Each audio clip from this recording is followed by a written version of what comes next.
As we continue our series to highlight Multiple Sclerosis Awareness Month, tonight seniors reporter Marie Hull brings us the story of one woman who's been living with the disease for 15 years. Meet Dr. Daphne Phillips, a retired senior lecturer and former government minister.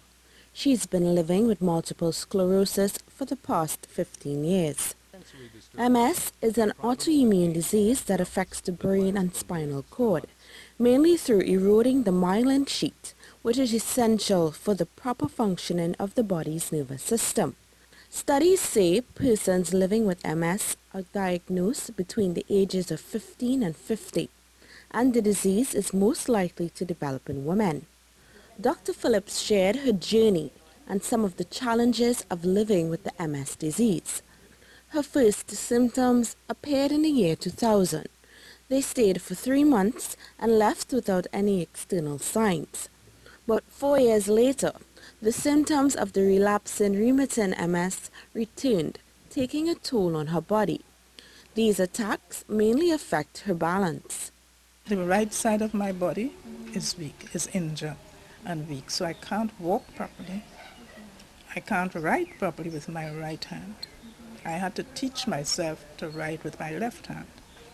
Like if I'm walking at home here, down the corridor, I have to touch the walls, touch everything that's there to keep myself up. With the use of a walker and a therapeutic vest, Dr. Phillips is able to carry out her daily activities.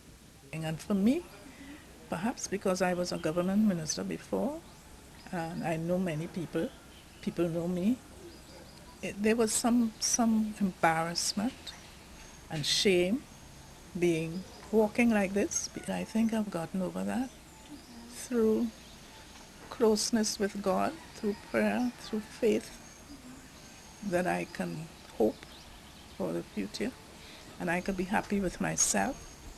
Dr. Phillips hasn't had an attack since 2009 and says to the general public, MS is still relatively unknown. She's also the president of the Multiple Sclerosis Society of Trinidad and Tobago, an NGO committed to giving practical support for people living with MS and their caregivers.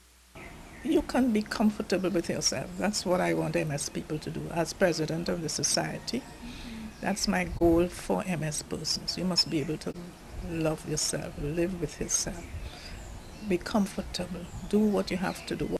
Multiple sclerosis hasn't slowed down Dr. Phillips. In fact, it's made her more determined to highlight the disease. In the meantime, she spends part of her retirement teaching life skills to pupils at the St. Jude's Home for Girls. Marie Hall, CNews.